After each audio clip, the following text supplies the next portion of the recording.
House Minority Leader Kevin McCarthy. Congressman, it's always great to see you. Thank you for being here. I want to get started with the letter that you sent the Speaker, Nancy Pelosi, to try to get her to push back on this proxy voting, as well as to ensure that certain key committees come back to work. Tell us about the letter you sent her and the response you've gotten.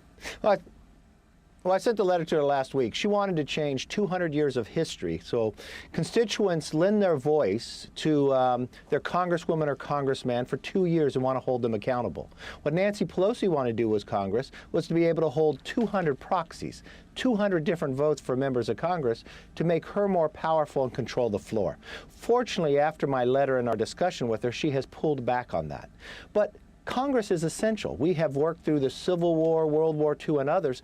We need to get to work. And just as states wouldn't open up completely at once, we need committees to come back in, like Armed Services to do the National Defense Bill. You have appropriators making sure government is funded. You could bring oversight back to look at the WHO. And this current administration of the WHO is acting not like the World Health Organization, but more like the Wuhan Health Organization. We should actually get the facts and the answers, and those committees could come back with not the entire Congress to show that we are working for the American public, just as we watch these states phase in a safe, healthy manner. But that's not what she wants, right? She wants everyone to not come back until May, and is that right? And is that the plan? That is the current plan. But after my conversation with the Speaker, she put together 3 Republicans and 3 Democrats, myself and the Majority Leader and others, to start working on planning on how we can do this. I don't think you should change the history of how Congress votes to empower one side. Congress can work. We just proved it. We have passed some of the biggest bills in the history of Congress during this pandemic. We can open up in a manner and have committees working. They can work in bigger buildings, so they have social distancing. They can do it in a safe manner while all the members aren't there. And we can have product being worked for the American public. Why is the Speaker now talking about November elections must go on? She says that the president may try to postpone it. How can we ensure a safe election? And let's talk a bit about China. That has certainly been the dominant story, but a number of your colleagues completely missed China as a threat as they continue to investigate Russia and the ghosts of collusion for years. Yeah, let's first talk about, this isn't the beginning of Nancy Pelosi, the Speaker, talking about November's elections. She brought this up and held up the first CARES Act, the act of more than $2 trillion. This is when she wanted to change election law, go for the Green New Deal, pay for Planned Parenthood. For every moment, these Democrats have tried to held up each bill to play politics with it. And I expect her to continue the same, but we will move forward with the November election and not try to give advantage to one party or the other, but make sure they're fair. You were correct. So how? Yeah.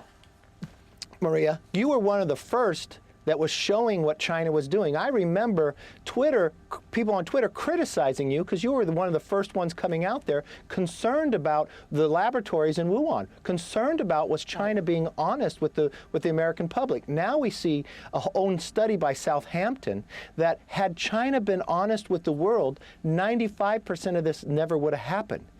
What China has done has directly led to American deaths. And this is where we should have started long ago. And President Trump has been correct about China long before when he was just a candidate, about our supply chain when it comes to our pharmaceuticals, critical minerals, and others. And one thing we should learn from this pandemic is never put ourselves in this position again. Look what Japan is doing. Japan is pulling back those companies from China. We should do the same. Our allies could as well. And we can make the world stronger and never be in this situation again.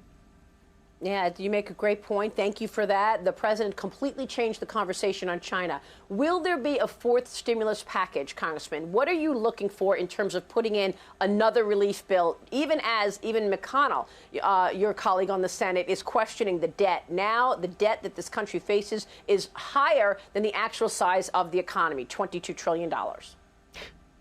That is a real fear. Every great society has collapsed when they've overextended themselves. We've just passed 4 bills, more than $2.7 trillion, and you combine this with what the Fed is doing, that's $7 trillion into the economy. Let's first look at the results before we want to go back and try to rework another bill. I listen to the Democrats, but this is where their socialism comes out. They pick the dollar amount before they even know what needs to be done.